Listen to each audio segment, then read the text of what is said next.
Quand je me suis couchée un soir, tout allait bien, et quand je me suis levée le lendemain, voilà. Devant ce visage gonflé, son médecin pense d'abord à une grave infection des tissus, une cellulite. Et Ingrid est très vite hospitalisée. Donc ça, c'était le lundi à l'hôpital. C'est vrai que je faisais peur, hein. Et dans la nuit, j'ai commencé à avoir des coups de poignard dans la partie gauche du cerveau. C'était vraiment douloureux, hein. Donc le mercredi matin, quand le professeur est venu faire sa tournée dans le service, il a dit ah oui, vous avez une belle cellulite faciale, mais pour moi, il y a un zona en dessous. Au niveau du visage, le virus du zona provoque souvent des symptômes purulents qui font d'abord penser à l'attaque d'une bactérie. Et ce retard de traitement augmente le risque de séquelles. 2 ans plus tard, la peau d'Ingrid est encore fragile, comme avec ses plaques rouges aujourd'hui, et elle souffre surtout d'importantes douleurs. J'ai une brûlure permanente, 24 heures sur 24 du visage, mais je m'y suis habituée. Ce qui est pour moi le plus invalidant, c'est ce que j'appelle des poussées, hein. Donc ces pointes de douleur qui arrivent autour des ouvertures. Donc c'est cette partie-là de l'œil, ici, hein, le nez, voilà, et autour de la bouche. Mais ça brûle beaucoup plus fort que la brûlure permanente. Après des années d'errance, Ingrid espère enfin s'en sortir grâce à ce centre expert dans la lutte contre la douleur, comme celle créée par l'attaque du zona sur les nerfs. Le virus va rentrer dans la gaine du nerf. C'est comme un fil électrique qu'on aurait un peu trituré. Le courant passe toujours, mais il y a un court-circuit et donc ça fait des décharges électriques, des piqûres, des sensations de brûlure.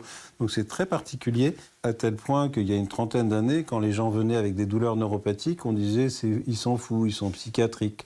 Or non, c'est le système nerveux qui a été abîmé. Ingrid va pouvoir bénéficier des différents traitements disponibles ici, comme la toxine botulique. C'est sur elle que Carole compte aujourd'hui, après de longues souffrances.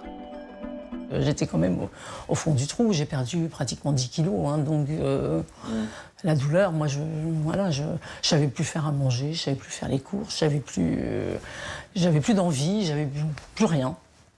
Le virus a touché des nerfs autour des côtes de Carole. La toxine doit supprimer les douleurs qui persistent. Donc là, je vais juste toucher la zone avec le doigt, et quand vous sentez que c'est douloureux, vous me le dites, et moi je fais un petit marquage, et ça va permettre de délimiter progressivement la zone à traiter. Ça marche ? Oui, tout là. Là ? C'est toujours au même endroit. Des démangeaisons, des picotements, des brûlures. D'où l'espoir que ça fasse du bien, que ça soulage, vraiment. On injecte dans cette zone-là pour que, au niveau cutané, le système de la douleur, donc qui est activé par les nerfs, il s'éteigne, au moins de manière transitoire grâce au produit, et que la répétition du produit, progressivement, permette d'éteindre cette espèce de feu qui continue à brûler la patiente, en fait. Le protocole prévoit 2 séances d'injection à 3 mois d'écart. La toxine va mettre hors circuit les petits nerfs abîmés à la surface de la peau. Dans ce reportage, le neurologue parle de feu et de douleurs absolument insupportables qui ne sont pas soulagées par du paracétamol. Les médicaments classiques ne fonctionnent pas après un zona. Oui, tout à fait. La douleur, alors, il y a donc une différence entre le zona aigu, qui souvent disparaît heureusement, et la douleur post-zostérienne, qui elle peut durer de façon indéfinie, quelquefois des années, et qui elle effectivement est une douleur chronique par définition, et qui dure donc plusieurs mois, et qui s'accompagne effectivement d'une sensation qui donne, enfin une sensation de brûlure. Le fait le plus saillant, c'est la brûlure. C'est vraiment 80% des zonas, les gens ressentent une brûlure, mais c'est une brûlure extrêmement pénible, hein, c'est insupportable. Le deuxième type de douleur, ce sont les décharges électriques. Le troisième type de douleur, ce sont des douleurs au moindre contact. Alors le terme savant, c'est allodynie. On ne supporte pas le moindre effleurement sur la peau, même le vent. Donc les personnes, par exemple, qui ont eu un zona au niveau thoracique, moi j'en ai vu pas mal, hein, des femmes, elles ne mettent plus de soutien-gorge. C'est plus possible. Elles ne supportent plus rien. Mais tous les zonas ne vont pas se compliquer de douleurs post-zona. Heureusement, pas tous les zonas. Voilà. Et le dernier type, c'est ils ont aussi beaucoup de démangeaisons. Il faut savoir que le zona, ça donne beaucoup de démangeaisons. Et ça peut être très pénible, une démangeaison. Vous imaginez, une démangeaison chronique. Hein. Voilà. Oui. Donc oui, tout le monde ne développe pas une douleur post-zona, heureusement. Professeur, il nous reste 3 minutes 30 d'émission. Ça passe très vite, on a énormément de questions et vous avez amené d'ailleurs un petit dispositif d'électrostimulation pour soulager les douleurs. Je vous propose qu'on réponde dans un premier temps aux questions de vaccination et on parlera de la démonstration juste après. Gérard qui nous dit qu'il a des douleurs après un zona. Est-ce qu'il peut encore se faire vacciner quand on a eu un zona ? Il faut attendre un an. Oui, il peut se faire vacciner après un zona pour ne pas avoir un autre zona. Et si on a des douleurs chroniques, est-ce que le fait de se vacciner change quelque chose ou Ah pas? non. Le vaccin n'a pas un effet curatif sur la douleur. Le vaccin, en revanche, a un effet protecteur. Il prévient le risque de zona et le risque de douleur post-zona, puisque si on n'a plus de zona, on n'a pas de douleur post-zona. À partir de quel âge peut-on se faire vacciner? C'est Monique qui nous pose Alors, cette question. on peut se faire vacciner à tout âge, mais il est, disons, remboursé en France après 65 ans ou après 18 ans quand on est immunodéprimé. Mais sinon, n'importe qui peut se faire vacciner avant 65 ans. Et ce vaccin, on fait 2 injections 2 injections déterminées. à 2 mois d'intervalle. Donc il n'y a pas de rappel tous les 5 ans pour l'instant. Alors, il y a la protection complète. Elle est très élevée, la protection. Hein. C'est près de 90%. Hein. Donc le vaccin est très efficace. Très efficace. La protection complète dure 10 ans à peu près. Après, au bout de 10 ans, il vaut mieux recommencer quand même. Vaccin qui pourrait avoir des bénéfices bien au-delà du zona, Tout ce à qui est fait. déjà très bien, mais Eh bien, en fait, il a été démontré récemment. Il a été démontré, sur des cohortes. Alors, ce sont des études épidémiologiques. Il a été suggéré, je vais dire plutôt, que ce vaccin, les vaccins contre le zona, avaient également un effet protecteur sur la maladie d'Alzheimer d'environ jusqu'à 30%, d'après une cohorte épidémiologique américaine très récente, c'est paru dans un très bon journal.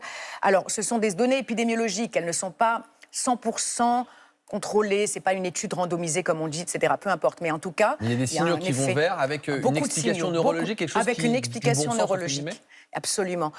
Quand on a fait beaucoup de zonas dans sa vie, beaucoup de zonas, on peut avoir un tout petit peu plus de risque de faire une maladie d'Alzheimer parce que le zona est un virus neurologique, je vous l'ai dit, qui peut peut-être être à l'origine d'une des lésions de l'Alzheimer qui sont les plaques amyloïdes.